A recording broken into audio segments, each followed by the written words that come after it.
नमस्कार, आप देख रहे हैं आपका बाजार। मैं हूं साक्षी पत्रा। नमस्कार, मैं हूं सुमित। भारतीय बाजार जो कि शुरुआत में तो एक गैप अप ओपनिंग के साथ खुले, लेकिन थोड़ी देर में वो जो तेजी थी वो फिजल आउट होते हुए दिखाई पड़ी। अब मोर और लेस एक रेंज के अंदर ही मार्केट्स कामकाज कर रहे हैं, लेकिन क्योंकि आज अहम नतीजों का दिन है तो बाजार का पूरा फोकस अब नतीजों के ऊपर है, किस तरह के नंबर्स आने वाले हैं। और बड़े नंबर्स, निफ्टी की 4 बड़ी कंपनियां ITC, Kotak Mahindra bank, HDFC bank, Hindalco, इनके नंबर्स आने ही हैं। इसके अलावा सिंजीन, बायोकॉन जैसी कंपनियों या फिर केन इंडिया जैसी कंपनियों के भी नंबर्स आने वाले हैं। तो इन सभी आंकड़ों पर किस तरह के नंबर्स आते हैं, इन पर नज़र रहेगी। लेकिन जिस तरह का मार्केट के अंदर मूव है उसमें आज oil and gas clear cut performer है। एक अच्छी तेज़ी ऑयल एंड गैस स्पेस में देखने को मिल रही है। हालांकि उतनी ज़्यादा तेज़ी जितनी इंडेक्स के अंदर है उससे ज़्यादा तेज़ी छोटे और मझोले शेयरों में आती हुई दिखाई पड़ रही है। इंडेक्स से आउट परफॉर्म करते हुए स्मॉल कैप और मिड कैप इंडेक्स। इसके अलावा आईटी स्पेस में आज एक और दिन जबकि मुनाफा वसूली देखने को मिल रही है, बारिंग 1-2 स्टॉक, सब में ही मुनाफा वसूली है। उसके अलावा पावर और मेटल, ये 2 और ऐसे शेयर हैं जहां पर बिकवाली का दौर देखने को मिल रहा है। एल&टी इन्फोटेक की लिस्टिंग हुई है थोड़ी देर पहले, तो आपको वो भी बताते हैं। एल&टी इन्फोटेक की जो लिस्टिंग हुई है उसमें मोर और लेस 40-41 रुपये नीचे, यानी कि इशू प्राइस से 40-41 रुपये नीचे ये शेयर लिस्ट हुआ है। हालांकि अब कुछ पुल बैक जरूर आया है। 702-703 के स्तरों पे शेयर कामकाज कर रहा है। 710 का इशू प्राइस था, तो इशू प्राइस से बहुत ज़्यादा नीचे नहीं रह गया है। लोअर लेवल से कुछ पुल बैक आया है, लेकिन हाँ, एक over a period of time या फिर जितने भी आईपीओ हाल फिलहाल में लिस्ट हुए उन सब के मुकाबले देखिए तो एक सबड्यूड लिस्टिंग कह सकते हैं इसे, जो कि बाकी लिस्टिंग के कंपैरिजन में सबकी लिस्टिंग बहुत शानदार आई। एल&टी इन्फोटेक की लिस्टिंग उतनी अच्छी नहीं आती हुई दिखाई पड़ी, लेकिन निचले स्तर से रिकवरी जरूर शेयर के अंदर देखने को मिल रही है।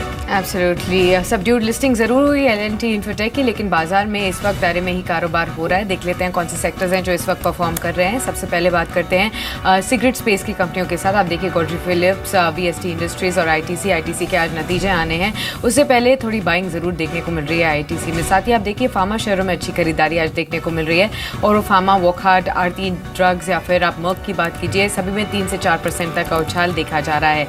साथ ही कुछ और तेल एंड गैस सेक्टर में अगर आप देखें तो यहाँ पर भी अच्छी खरीदारी देखने को मिल रही है। ओएमसीज की जो प्राइमरी कंपनीज हैं, आईओसी, एचपीसीएल, बीपीसीएल, दोनों इन सभी में 2 से 5% तक का उछाल देखने को मिल रहा है। साथ ही पेट्रोनेट और ऑयल इंडिया में भी 2 से 3% तक का उछाल देखने को मिल रहा है। बैंकिंग सेक्टर इस वक्त यहाँ पर मुनाफा वसूली देखने को मिल रही है, भले ही आप पब्लिक सेक्टर बैंक्स में देखिए या प्राइवेट बैंक्स में देखिए। PNB, axis bank, federal bank, bank of Baroda, SBI, सभी फ्रंटलाइन जो शेयर्स है सभी में आज वीकनेस देखने को मिल रही है। कैपिटल गुड्स शेयरों में आज मिक्स्ड रुझान देखने को मिल रहा है। ज़्यादातर में आज दबाव है। एल&टी, बीएचईएल में अगर आप देखेंगे तो आज 1 से 2% तक का रुझान नीचे की ओर देखने को मिल रहा है। और थर्मैक्स और सीमेंट्स में भी आज वीकनेस देखने को मिल रही है। चलिए इसी के साथ शुरुआत कर लेते हैं आपका बाजार की इस एडिशन की। 2 खास मेहमान हमारे साथ मौजूद रहेंगे, आशीष अंदानी और साथ ही मनीष ओसवाल हमारे साथ इस एडिशन में रहेंगे, जो कि आपकी सभी क्वेरीज को एड्रेस करेंगे। सबसे पहले आपको तरीका बताते हैं, अगर आप भी इस शो में शामिल होना चाहते हैं, शेयर से जुड़ी हुई क्वेरीज पूछना चाहते हैं तो SMS के जरिए अपनी क्वेरीज भेज सकते हैं। शेयर लिखिए, हमारा कीवर्ड है, सवाल लिखिए और भेज दीजिए 57575 पर। आप हमें कॉल भी कर सकते हैं, हमारी टोल फ्री लाइन है 1800-180-3545। साथ ही ऑल्टरनेट लाइन है 0120-425-8237। आप हमें व्हाट्सएप के जरिए भी अपनी क्वेरीज भेज सकते हैं। व्हाट्सएप का नंबर आपकी स्क्रीन पर फ्लैश हो रहा है। तुरंत ही अपना शेयर लिखिए, शेयर का भाव लिखिए और शेयर की क्वांटिटी लिखकर हमें भेज दीजिए। इस बीच 2 खबरें आई हैं। पहले वो आपको बताया था सुज़लॉन, जिसको 58.8 मेगावाट का एक ऑर्डर मिला है। ऑर्डर के बाद एक स्पाइक भी आया सुज़लॉन के अंदर और करीब 18.45 रुपये के स्तरों पर सुज़लॉन कामकाज कर रहा है। कुछ बाइंग इस ऑर्डर के बाद आते हुए दिखाई पड़ी है। दूसरा, सुवेन लाइफ साइंसेज कंपनी की एक इकाई को लेकर यूएसएफडी की जांच पूरी हो चुकी है। हालांकि EIR या फिर जांच में कुछ खास नेगेटिव नहीं निकला है, तो उसका भी एक इम्पैक्ट सुवेन लाइफ साइंसेज में है। एक बाइंग आई 211-212 के स्तरों पर, अभी शेयर कामकाज करा, लेकिन 222 का लेवल कुछ देर पहले छू कर आया है। पशम लाइराम ये इकाई जो है जिसका इंस्पेक्शन जो है वो पूरा हुआ है, तो एक सकारात्मक खबर सुवेन में इकाई तेजी देखने को मिल रही है। चलिए बातचीत कर लेते हैं कुछ दर्शकों से भी। हमारे साथ राकेश चौधरी पहला दर्शक मौजूद है सिलीगुड़ी से बातचीत करने के लिए। राकेश जी नमस्कार। नमस्कार राकेश जी, क्या सवाल आपका, पूछे।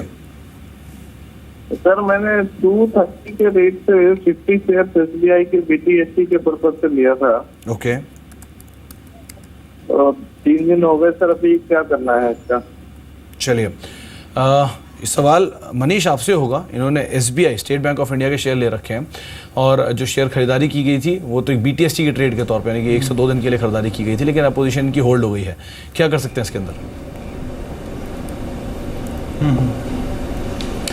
स्टेट बैंक पे हमारा व्यू पॉजिटिव है। एक्चुअली लास्ट क्वार्टर में जो इक्यूआर एक्सरसाइज जो across the board PSU banks में हुई थी और प्राइवेट बैंक्स में हुई थी वो कंप्लीट हो चुकी है और इंक्रीमेंटल एनपीए पीएसयू बैंक्स में नीचे आएंगे, तो उसकी वजह से एक कंफर्ट प्रॉफिटेबिलिटी में भी आता है, कोर ऑपरेटिंग प्रॉफिटेबिलिटी में FY17 में।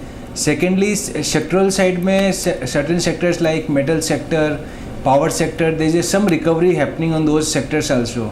So overall, the recovery trend in the PSU banks are there. So State Bank of India, being a market leader in the PSU space in last 4 years, given the intense competition from the private sector banks, they have not lose market share, and they have a strong franchise on liability side CASA of 40% plus.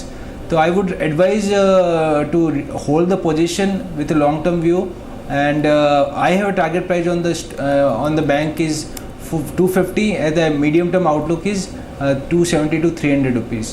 Alright, अगर लंबी अवधि का आपका नजरिया है तो 300 तक के लेवल्स भी देखे जा सकते हैं, यही मनीष की सलाह है। अगले सवाल के लिए हमारे साथ एक फोन लाइन पर दर्शक जुड़ चुके हैं, नासिक से वैभव ने हमें कॉल किया। नमस्कार वैभव जी, पूछिए अपना सवाल। हाँ मैम, मैंने रिको ऑटो लिया है, जो शेयर है वो 43 से लिए और दुश्मन फार्मा भी लिए है। दुश्मन फार्मा में भी आपने निवेश किया है? हाँ, 134 से लिया है वो 100 शेयर से, तो मैं होल्ड कर सकता हूँ कि क्या कर सकता हूँ? ठीक है, आपको राय दिलवा देते हैं। आशीष, गुड मॉर्निंग टू यू। सवाल आपसे होगा, रिको ऑटो पर जाना चाहते हैं, 43 के आसपास इन्होंने खरीदारी की हुई है, 100 शेयर्स है इनके पास और साथ ही दुश्मन फार्मा पर भी निवेश किया हुआ है। यहाँ पर भी 124 के लेवल्स पर इन्होंने निवेश किया है, 100 शेयर्स की क्वांटिटी दोनों में ही है। दोनों पर क्या सलाह रहेगी आपकी? मैं रिको ऑटो पे इसको होल्ड की सलाह दूंगा। देखिए, आप इस पूरे स्टॉक का अगर स्ट्रक्चर देखें तो कुछ 60-65 रुपये का हाई बनाने के बाद फिर 30 रुपये के लो से ये जो बेस बना करके स्टॉक की मूवमेंट स्टार्ट हुई है। और अब ऑटो एंसिलरी में देखें एक मूवमेंट पिछले 1-1.5 महीने से काफ़ी इंटरेस्टिंग हुई है। जब आप देखें टू व्हीलर कुछ स्टॉक्स हैं जो ऑल टाइम हाई पे अपने चल रहे हैं, तो मेरे ख्याल से उस समय पे इन स्टॉक से एग्जिट करना would not be a wise decision. तो उनको बिल्कुल होल्ड करने की सलाह रहेगी। एक स्टॉप लॉस जो आ रहा है मीडियम टर्म के हिसाब से वो कुछ 33 रुपये के आसपास आ रहा है, जो मुझे टारगेट्स लगते हैं। अगर ये 44 रुपीज़ के लेवल को क्रॉस करता है तो हम इस पर्टिकुलर स्टॉक को 52 से 55 रुपये तक भी देख सकते हैं। तो मेरे ख्याल से रिको ऑटो में होल्ड करने की सलाह है। दुश्मन फार्मा में भी होल्ड करने की सलाह है। आप देखें, ऑलमोस्ट पिछले 15-20 दिनों से जब से जो ब्रॉड मार्केट्स हैं थोड़े से स्लगिश हो गए हैं, थोड़ी सी वैल्यूएशन स्ट्रेच हो गई है, तो इंटरेस्ट अब धीरे धीरे फार्मा की तरफ जा रहा है।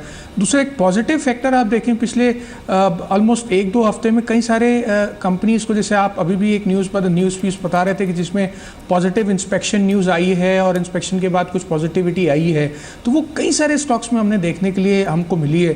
दूसरी तरफ वैल्यूएशन बहुत अट्रैक्टिव हो गए हैं फार्मा के। अगर आप देखें पिछले 1 साल पहले के मुकाबले अभी शायद 40-50-60% तक डिस्काउंट में आपको फार्मा मिल रहा है। तो फार्मा आप अगर एक लॉन्ग टर्म देखें तो एक कंसोलिडेशन, एक करेक्शन मोड में था, और मुझे लग रहा है वो कंसोलिडेशन मोड थोड़ा कहीं ना कहीं बॉटम आउट हो रहा है। तो दुश्मन फार्मा, रिको ऑटो दोनों में होल्ड की सलाह रहेगी इनको। जी, तो दोनों बने रहने की राय दी जा रही है, दुश्मन फार्मा में भी और रिको ऑटो के अंदर भी आप बने रह सकते हैं। दुश्मन फार्मा वैसे भी 3-3.25 रुपये ऊपर, यानी कि 2-2.5% ऊपर कामकाज कर रहा है। एक भाई कुछ शेयर्स पर नजर डालते हैं, नवकार कॉप और साथ ही साथ एक बाइंग आ रही है पीटीसी इंडिया के अंदर। नवकार कॉप जो करीब 216-17 के स्तरों पर कामकाज कर रहा है, स्पाइक आया है, करीब 5% ऊपर कामकाज कर रहा है 216 रुपये के स्तरों पर, एक तेज़ी देखने को मिल रही है। इसके अलावा पीटीसी इंडिया में भी करीब 1.5% की बाइंग देखने को मिल रही है, दिन के ऊपरी स्तरों पर यह भी कामकाज कर रहा है। रमेश अगले दर्शक है, रादर रमेश से बातचीत करता है। रमेश जी नमस्कार। Very good morning to you. Morning, I'm holding 1,000 shares of PTC only. Okay. At the rate of 59. I am a long-term investor. जी, चलिए, अभी पीटीसी की बात भी हो रही थी। आपकी खरीदारी जिस भाव से, वहाँ से तो अच्छे खासे गेन आपको आ रहे हैं, 82-83 के स्तरों पर शेयर कामकाज कर रहा है। आप क्या राय रखते हैं मनीष? पीटीसी इंडिया अच्छे लेवल पे इनकी खरीदारी है और सही क्वांटिटी में भी है, फंडामेंटल भी ठीक है कंपनी के। आपकी राय कहती है पीटीसी को लेकर?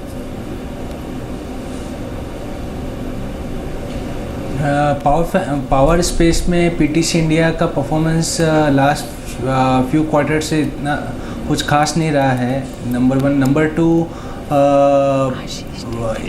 With in the value chain of power sector, generation में ज़्यादा opportunity compare to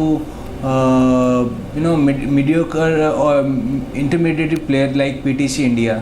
So I would suggest if you are really want to hold something in power sector, then two companies stand out for me. One is Tata Power and secondly NTPC.